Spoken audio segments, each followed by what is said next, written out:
कृष्ण तो दयाला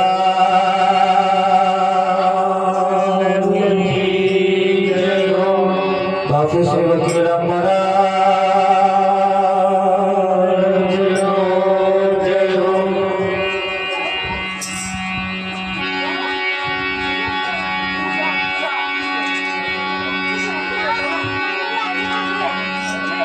तो प्रथम नमो गुरुदेवने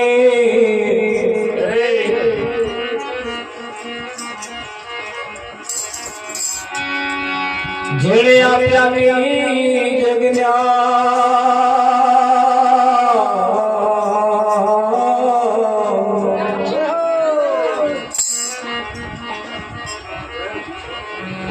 ज्ञाने गोविंद ओळख्या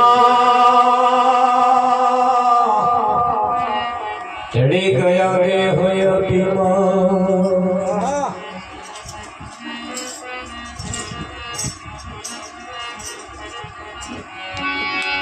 संत समागम ने हरि कथा तुलसी दुर्लभ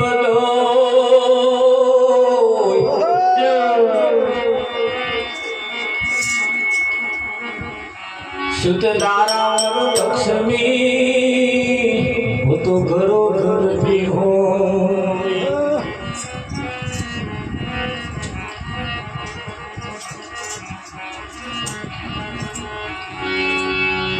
सतगुरु महाराज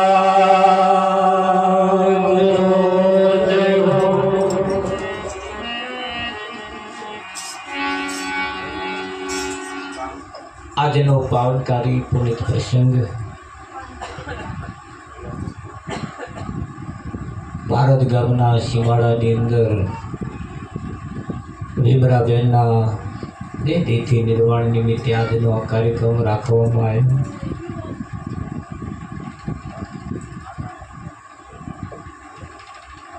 વરસાદની સિઝન છે.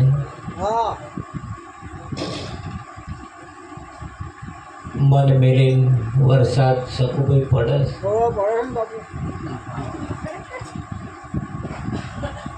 પણ એવું કહેવાય છે હવે જે વરસાદ પડે એ બગાડ્યું કેવું કહેવાય. આ કોઈ કોઈને ફાયદા કરવા વાળું છે, કોઈ કોઈને બગાડ કરવા વાળું છે. અને આ ધીરે ધીરે ધીરે ધીરે જેને પાક થઈ ગયા હોય શકે એને આ વરસાદ બગાડ કરે.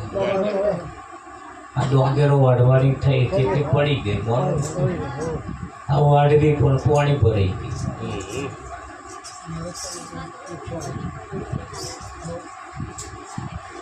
હવે ધ્યાન રાખજો,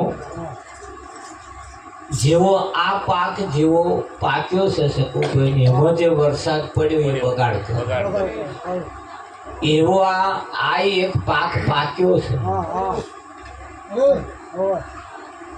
આ શરીર તમને જે મળ્યું છે ને એ મોઘેરો માલ ઓલીમાં પાક્યો છે પાક.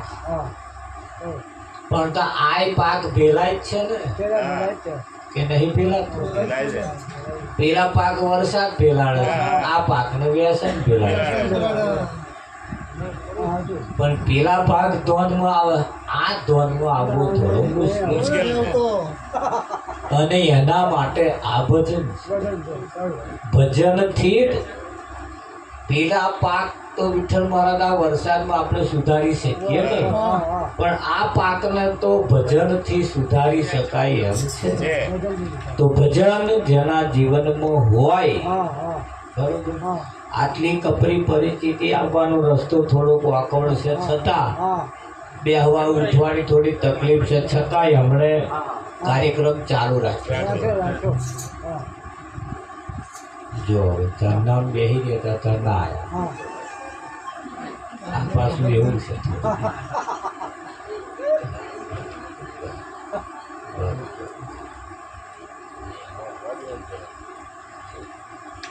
કોમ પાછા અમે નંગોટિયા ભાઈબંધ છીએ, સાથે કોમ કરતા હતા.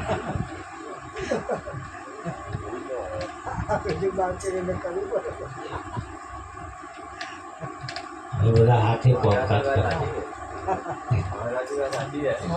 સાથે કોમકાજ કરતા વિઠ્ઠલ પણ તારે કરતા હતા તારે અમે બધા ગધા મજૂરી કરતા મને કોમ બધો એવો એટલે વિઠ્ઠલ આજે આ મજૂરી આ ખરેખર મહેનત છે એમાં એ બધા ઘણા વર્ષો બધું કામ કરી ભેગા છે તારે પણ આવું બધું બહુ બુદ્ધિ ઓછી પણ મને જેમ તમારા જેવા કોઈનો સંગ થયો વિઠ્ઠલમાં અને મેં ગોઠ વાળી અને એ ગોઠ જો મેં ના વાળી હોત તો આજે અહીં બેઠો એમ આપણે પણ કોઈના બે શબ્દોથી આપણે આપણું જીવન બનાવવા જેવું ખરું હા અમારે કમલેશભાઈ પંડોરી વાળા આવ્યા દર રવિવારે આમ જતા હતા કઈ બરાબર દર રવિવારે હેરતા સાયકલ લઈને જાય હેરતા દર રવિવારે વિઠ્ઠલ એક દાડો ભાગવાનો નહીં પણ પાછું તાર વિઠ્ઠલમાં જીવન એવું શું ખાવું એનું ભોન નહીં રવિવાર ફરી ખાવાનું પણ જીવનમાં કઈ ફેરફાર નહીં જીવનમાં કઈ ફેરફાર નહીં આ તો એમના હાટું તો ભજન હતું ને અમે ભજન કરવા ગયા કેવાય ખાલી હાટું તો જમવા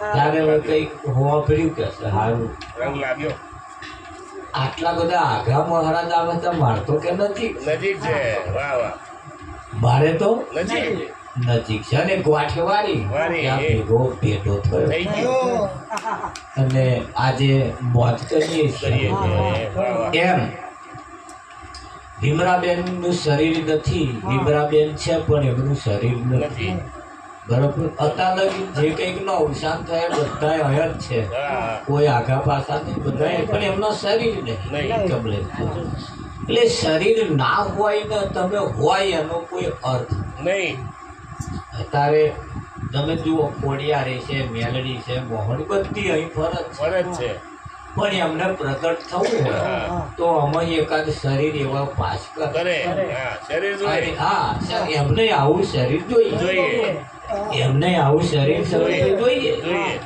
મેલેડી ને આવવું હોય કયા ભગવાનનું કાતો કોઈ ફેરું શરીર પાસ કરે અને આવે પછી હવ કરે એટલે હું મેલેડી એટલે મેલેડી હા એમને પાછું બીજો પ્યાલો આવે પાછું થોડું ઝડપી પછી બીજું આવે તો હું શીખો એટલે એમને પણ આવું શરીર જોઈએ છે એટલે આ શરીર વગર આવા શરીર વગર તો ભગવાને શું કરે દેવતાઓ દેવીઓ જેમ આવા એ પણ આવા શરીર માગે મેલડી મોહણી શીખર તારા બધા શરીર તમારા જેવું માગે અમને ભગવાન આલો આ તો અમારે બીજાનો શરીર વાપરવા પડે અને આપણને તો એ શરીર મળી ચૂક્યું આપણે કેટલા બધા ભાગ્ય છે હા એમના કરતો પણ એવું કહેવાય છે કે ભાઈ દેવતાઓ એટલે દાનવો અને દેવતાઓ ફેર દેવતાઓ અને દાનવોમાં ફેર છે ભગવાને બધાને ભેગા કર્યા એક બાજુ દાનવો બોલાય દેવતાઓ બોલાય અને બધાને ઉભા રાખ્યા આપણા દાનવો ને આપણા દેવતાઓ બધાને એક લાડવો આલ્યો શું આલ્યો લાડવો અને દેવતાઓને કહ્યું અને દાનવોને કહ્યું જો ધોન રાખજો જતું ના વાપરતું રહેવાનું અને જીવનમાં ઉતાર એટલે દાનવોને લાડવો આલ્યો અને દેવતાઓને આલ્યો એક લાડવો અને કે જો આ હાથ વારવાનો નહીં અને ખાવાનો હાથ વારવાનો નહીં અને ખાવાનો એવું છે તાક્યા એટલે શું કર્યું ભગવાને વચ્ચે પડદો મારી દીધો લાડવો આલ્યા ને શરત કર્યા પછી એટલે આ બાજુ દાનવોને કહ્યું તમે ખાઓ અને દેવતાઓને કહ્યું તમે ખાઓ. એટલે દાનવોએ શું કર્યું કે સારું હાથ તો વારવાનો. દેવતાઓએ વિચાર કર્યો સારું હાથ વારવાનો ને ચમનું ખાઈશું. હાથ ખાવા તો વારવો જ પડે, લાડવો આમાં તો આવો એટલે કાં તો હાથે લઈને વારવો તો પડે પણ હાથ વારવાનો નહીં, ખાવાનો. હાથ વારવાનો નહીં અને ખાવાનો. એટલે દાનવોએ શું કર્યું, લાડવો આમ ઉછાળ્યો દાનવો અને મોઢું આમ થયું કપાળમાં વાગ્યું, કઈક ને ગાલે વાગ્યું, કઈક ને નાકે વાગ્યું, કઈક ને તો કહી અડ્યો ને એઠે પડી ગયો. શેજે કોઈના મોઢા આવ્યો જ નહીં, ઉછાળ્યા. દેવતાઓને કહ્યું કે તમે ખાઓ. એમણે ખાધો, દાનવોએ ખાધો. પછી પડદો ખોલી કાઢ્યો. ખોલ્યું ત્યારે તો દાનવોની લાઈનમાં તો જોયું હોય તો બધું વેરણ છેરણ લાગે અને દેવતાઓ નામ તોરામ વેરેલો બિલકુલ નહીં, વેરેલો નહીં. એટલે ભગવાને કહ્યું આ દાનવો તમે તો આ બધું વેરણ છેરણ કર્યું, ભગવાન હમણાં વેરાયું નહીં એની પાછળનું કારણ શું કે દાનવ તમે શરત જ એવી કરી હાથ વાળવાનો ખાવાનો તે કે જમનું ખાધું તે કે બધું ઉછાળ્યા ત્યાં મોઢું તરીએ લઈ જતા તો પડી ગયા. પેલો કે માથો કપાળમાં વાગ્યો, નાકમાં વાગ્યો, ગાલમાં વાગ્યો, આંખમાં વાગ્યો, મોઢામાં આવ્યો આવી રીતે ખાતા હતા.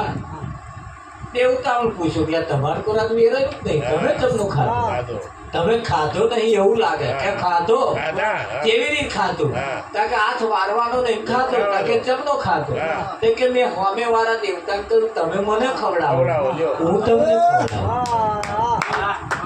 બોલો હાથ વારવાનો વિઠ્ઠલ તમે મને ખવડાવો હું તમને ખવડાવું.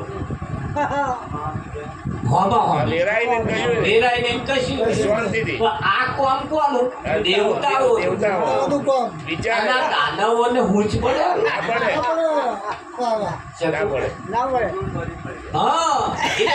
સંતોનું કેવું એમ છે એક વૃત્તિ દાનવ વૃત્તિ છે અને એક વૃત્તિ જે છે એ દેવતાઓની વૃત્તિ છે. બે પ્રકારની છે.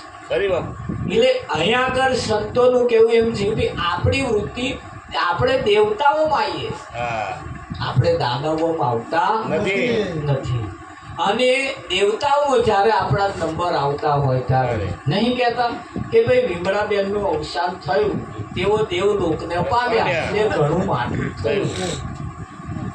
દેવતાઓને પામ્યા તે ઘણું માઠું થયું છે. વાત તો સાચી જ છે પણ છતાં એવું કહેવાય છે કે દેવતાઓ એ ઊંચી કોટી કહેવાય અને દાનવ એ નીચી કોટી કહેવાય. એટલે એ જે રેડી અને ઘેડી જે છે દેવતાઓના ખોરાક અને દાનવોના ખોરાકમાં આમ જમીનનો ફેર છે. અહીંયા આગળ પણ માણસ જો હોય તો માણસના રીતે એના રીતે હોય, પશુ પશુના રીતે હોય. એમ આ ભજન એ આપણને સાચું અને ખોટાની ઓળખાણ કરાવે. શું કરાવે? ઓળખાણ કરાવે, એની પહેચાન કરાવે. એટલે આપણા સંતોએ આપણને કહ્યું.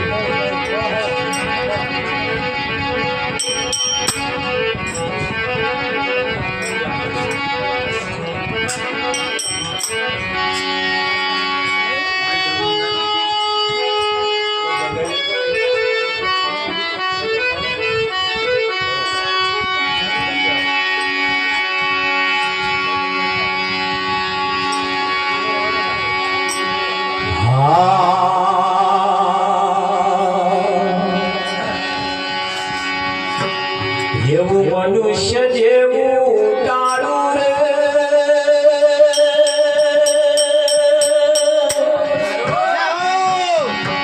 હે વાલીના તારો જાય છે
તમે એકલા હતા ત્યારે તમારું લગ્ન થયું એટલે ભુવા થયા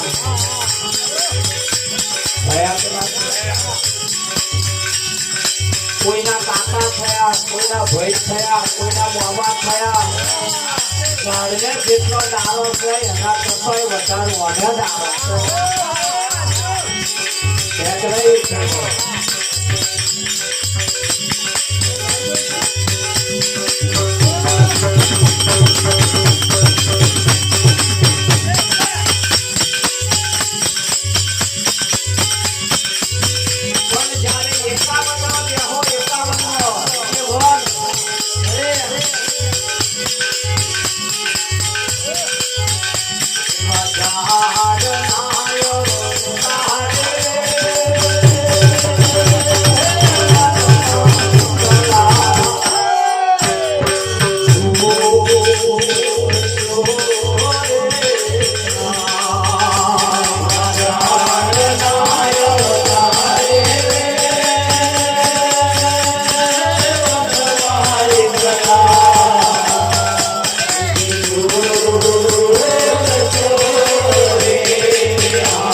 Deus.